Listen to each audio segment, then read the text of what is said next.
In June of 2023, headlines shook the nation as reports emerged of a shocking crime. Human remains stolen from the hallowed halls of Harvard Medical School's morgue, allegedly sold to buyers far and wide.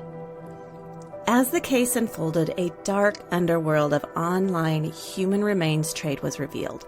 The stolen remains, which had been meant for research and eventual return to families or burial, were instead sold for profit, leaving loved ones distraught and communities shaken. The resulting indictment revealed a web of individuals involved in the scandal, from the manager of the morgue, Cedric Lodge, to buyers across different states paying for transactions for body parts through online platforms like PayPal, using memos like head number 7. It's easy to read a story like this and quickly remove the human element because when stories are this awful, we prefer not to get too involved. But take a minute to imagine if your loved one was head number 7. Can you even begin to fathom the emotional turmoil that the families affected by this scandal must be experiencing? It's hard to imagine, but these families aren't alone. This is an old story that's been playing out over and over for centuries. I'm Layla Kelly, and this is Death Becomes Her.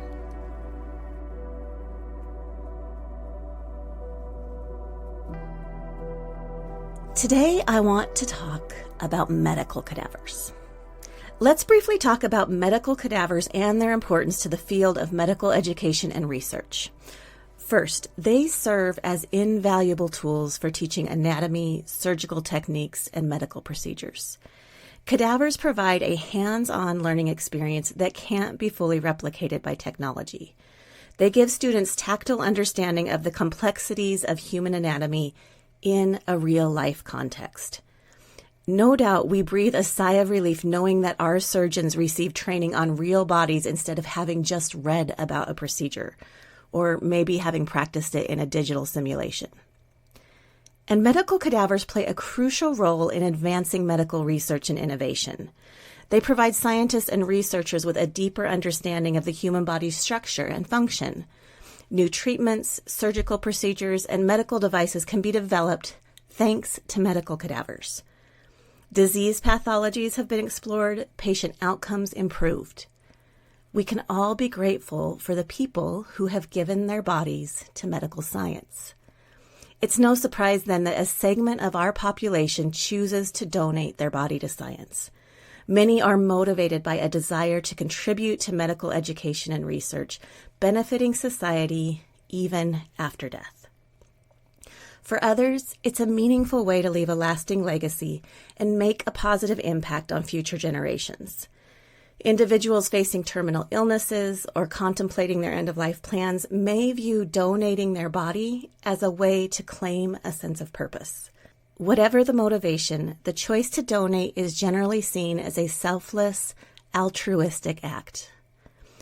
But donation hasn't always been a choice, which is what we're going to look at today. The history of medical cadavers from the 1700s up to modern day. Spoilers, there's corruption. A lot of it. Whenever there's money to be made or something of value to be gained, someone will find a way to corrupt the process, and this is no different. The Harvard scandal is certainly not breaking new ground when it comes to exploiting the dead. Let's go back to April of 1788 with the New York Doctors' Riot. The Doctors' Riot was a violent uprising in New York City sparked by public outrage over the illegal procurement of bodies for medical dissection. This is how the story goes. It all started with suspicions that medical students and physicians were stealing bodies from the Black Cemetery.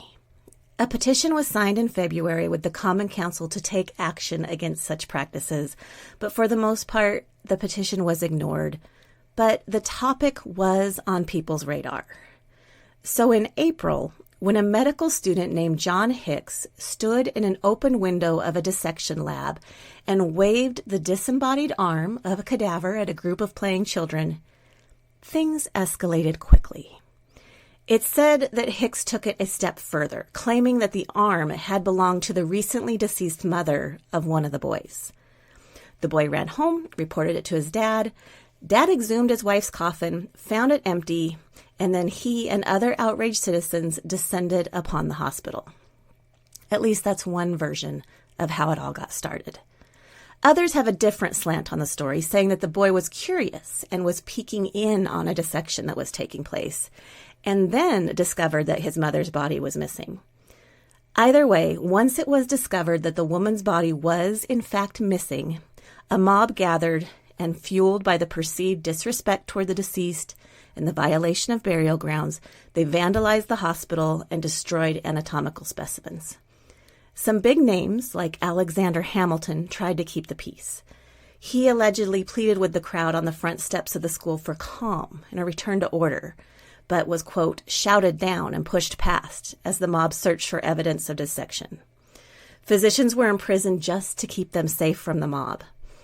The riot lasted for a few days and finally ended with the help of the militia and the cavalry. Ultimately, the riot did prompt changes in legislation to help regulate the procurement of cadavers for medical education.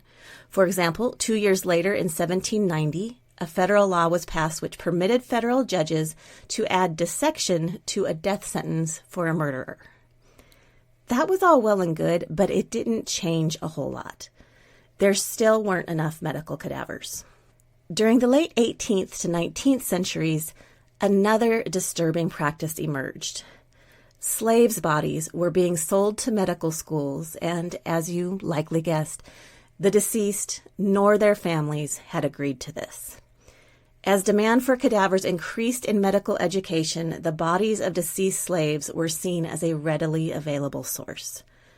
Slaves' bodies were often considered expendable, their humanity disregarded by those engaging in this trade. Plantation owners, medical practitioners, and slave traders saw an opportunity to profit from the sale of these bodies to medical institutions. The lack of legal protections for slaves and their marginalized status made them vulnerable to such exploitation. In some cases, medical practitioners would directly approach slave owners or overseers to purchase bodies. In other instances, individuals involved in the slave trade would profit by selling bodies to medical schools. And occasionally, the slave owner himself was a doctor, so he could just cut out the middleman.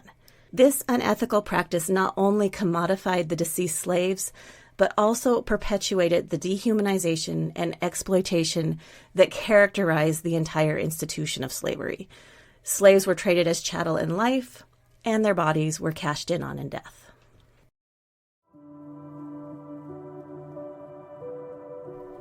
During the early 1800s, the quote-unquote resurrection men came on the scene, individuals who engaged in exhuming corpses from graves. The need for cadavers continued to grow, so resurrection men filled this demand by robbing graves and supplying cadavers to medical institutions. They were the original body snatchers. It was a difficult job that put them at risk of legal consequences and the wrath of communities who naturally despised the desecration of graves. So they developed plenty of tricks, which made them invaluable to medical schools. Writer Ambrose Bierce once said that a body snatcher is the one who supplies the young physicians with that which the old physicians have supplied the undertaker. He seemed to clearly see what was going on. All right, so let's talk about how these sneaky resurrection men operated back in the day. These guys were all about stealth. They'd wait until the cover of darkness to do their thing, digging up the graves and all of that. Naturally, darkness helped them stay under the radar and avoid the unwanted attention. Imagine sneaking around a graveyard like a ninja. That's what the resurrection men did. They had to be super quiet and quick about their work, so they developed methods for digging up bodies fast. They'd often target the fresh graves where the soil was softer, making it easier to dig them up without too much hassle. Not to mention, the fresher the grave, the fresher the cadaver, which was important for medical study. They didn't have to dig up an entire grave. They began by shoveling at the head of the grave, breaking the lid, placing a hook around the deceased's neck or armpit, and then with the help of a rope, eased the body out of the grave. Here's a fun little tidbit. Have you ever had a stiff drink? If a corpse was going to be shipped to a medical school that was elsewhere, the corpses were folded into barrels that were filled with whiskey. The whiskey would mask the odor of the corpse. At the destination, the medical school took the remains for dissection. The nasty whiskey left in the barrel could then be sold. It came to be called a stiff drink. At least that's one origin for the phrase, which is gross. Across the Atlantic in Scotland, the infamous duo Burke and Hare, though not traditional resurrection men, were part of a related phenomenon. They turned to serial murder to meet the demands for cadavers, adding a gruesome twist to the already dark history of obtaining bodies for medical education. First off, we've got William Hare, an Irishman who made his way to Scotland and settled into running a lodging house in Edinburgh. Then there's William Burke, also hailing from Ireland. He rolled into town in 1827. On November 29th, things took a dark turn when an old man died in Hare's lodging house. Hare was angry because the man died still owing him £4 in rent. So he and Burke cooked up a scheme to nab the lodger's corpse from its coffin and then sell it off to recoup their losses. With Burke's help, they managed to offload the body to a surgeon named Robert Knox for £7, 10 shillings, which is about $700 in today's money. Just like that, the pair had recouped the losses and then some. It appeared to them that they had stumbled on a way to make easy money. But where are you going to just find these corpses? Over the next few months, with the help of their ladies, they lured in at least 15 unsuspecting travelers, got them good and drunk, and then suffocated them, making it look like they had just passed out. And guess where the bodies ended up? Yep, in Knox's anatomy school. But their little operation hit a snag when neighbors and the authorities caught wind of them murdering a local lady on October 31st, 1828. Hare wasn't about to go down for the murder, so he flipped on Burke, walked away scot-free, and disappeared into the shadows. Burke wasn't so lucky. He was slapped with a murder charge, found guilty, and ended up swinging from the gallows. That wasn't the last we saw of him. On February 1st, 1829, his body was publicly dissected at the University of Edinburgh's Anatomy Theatre. The 2-hour dissection took place in a crowded lecture hall. Burke's blood was used to write a message that read, "This is written with the blood of William Burke, who was hanged in Edinburgh. This blood was taken from his head." Also, gross. Meanwhile, both in the US and UK, people were trying all sorts of things to protect the bodies of their deceased loved ones. Some notable measures included mort-safe devices. These devices were mechanical contraptions placed over the graves, and they often featured iron bars or cages that could be locked. This prevented access to the coffin and the body that it contained. Booby traps. In some cases, graves were protected with booby traps such as rigged shotguns or alarms. These mechanisms were intended to surprise and discourage grave robbers attempting to disturb the burial sites. In 1878, Philip K. Clover expanded on the booby trap idea when he patented the coffin torpedo. This was a small shotgun inside the coffin lid. If someone tried to remove a buried body, the torpedo would fire a lethal blast of lead balls when the lid was open. A few years later, in 1881, Thomas N. Howell applied for a patent that was basically a landmine. It was a shell buried above the coffin that would explode when it was disturbed. One of my favorites is the iron coffin. A man named Almon Dunbar Fisk patented the Fisk metallic burial case in 1848. It was very expensive and more for wealthier families or the affluent. This design had a variety of selling points, one use being its ability to deter grave robbers. It also featured a window so you could see the deceased without opening the coffin. All of these things were expensive and therefore only available to people with means. Others who feared grave robbers simply posted guards to watch the graves of their loved ones. Whatever method, these safeguards were responses to the grim realities of grave robbing.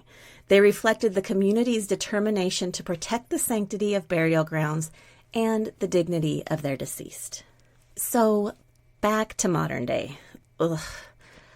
I'd like to say that grave robbing is a thing of history, but the Harvard story says otherwise. So does this story. In the mid-2000s, there was a very ugly story of body snatching. If you're a true crime enthusiast, which oddly enough it seems many of us are, you might be familiar with this one. Michael Mastromarino was at the center of a high-profile case involving a widespread body parts harvesting scandal that came to light in the mid-2000s. He was a former dentist turned entrepreneur who owned and operated a company called Biomedical Tissue Services. Mastromarino and his associates were accused of harvesting body parts, including bones, tissues, and organs, from deceased individuals without proper authorization. He developed a network of undertakers that were willing to sell bodies to him, often for $1,000 a corpse. Once a body had been obtained, documents were forged to make it appear as if the deceased or the family had consented to the donation of body parts. The body parts would be harvested and sold off without proper screening or testing for infectious diseases. In some cases, he took tissue from people who had died of cancer or AIDS, and then he made documents that falsified their cause of death. The scandals had significant consequences for individuals who unknowingly received tissues sourced from these illegal practices. Some claim to have suffered from life-threatening conditions as a result of receiving diseased tissues. The scheme went on for 4 years before Mastromarino was caught.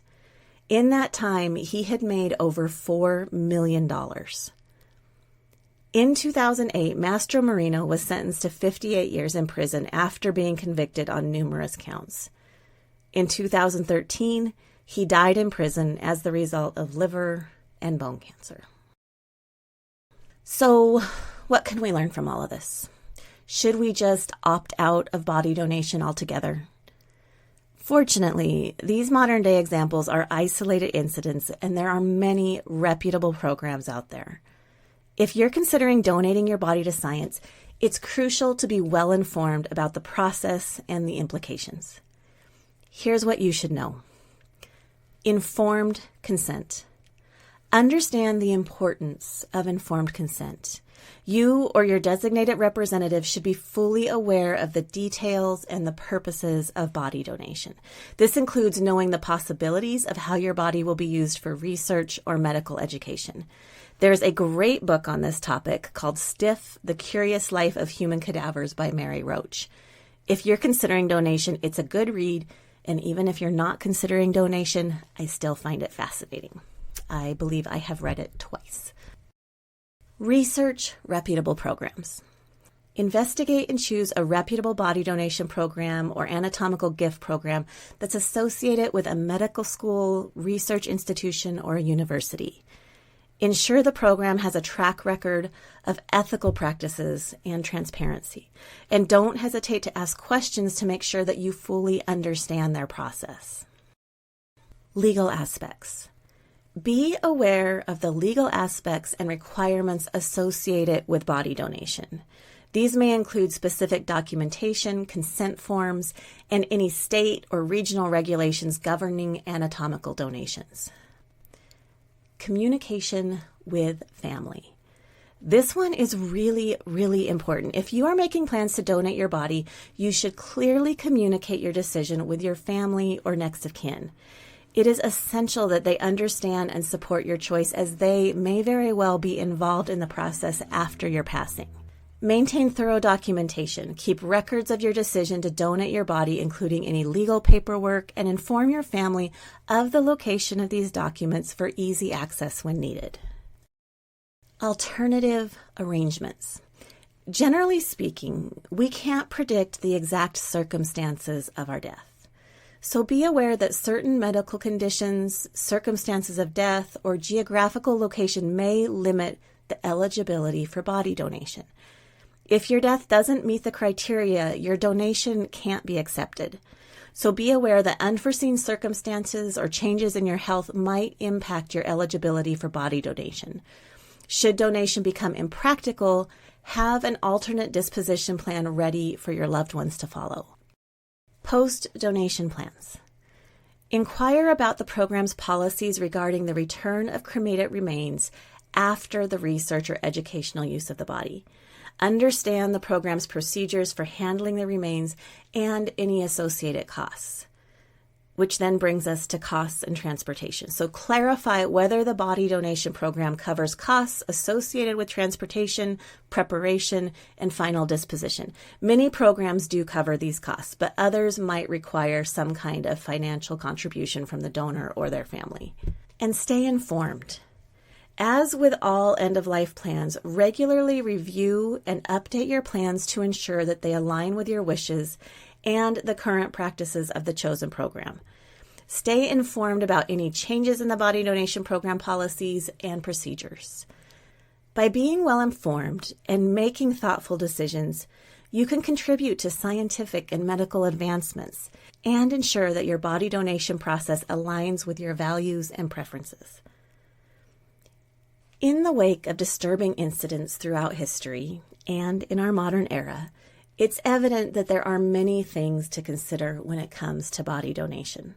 While the stories that we've considered today may be unsettling, they serve as reminders of the need for individuals to engage in end-of-life planning with diligence and care.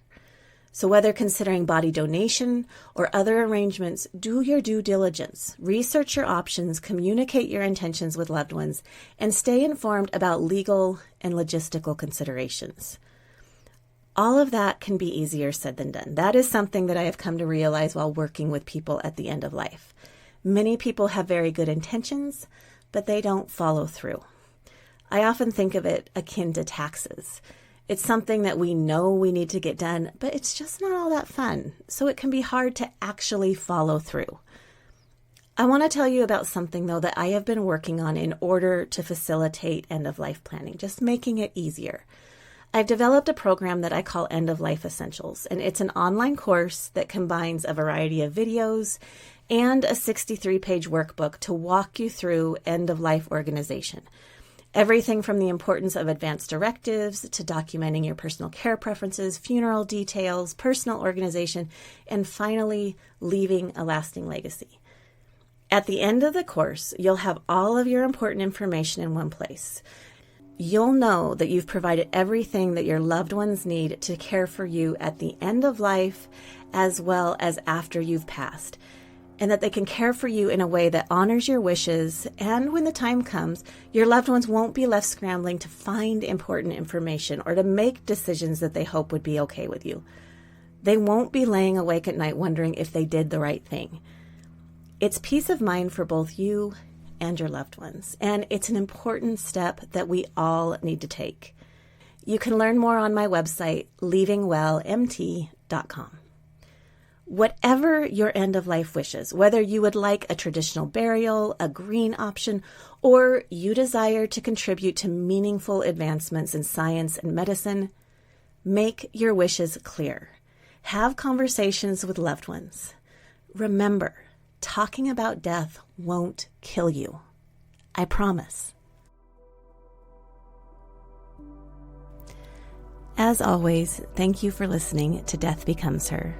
If you have questions, comments, anything else, you can find me at leavingwellmt.com, or you can find me on Instagram at leavingwelldeathdoula.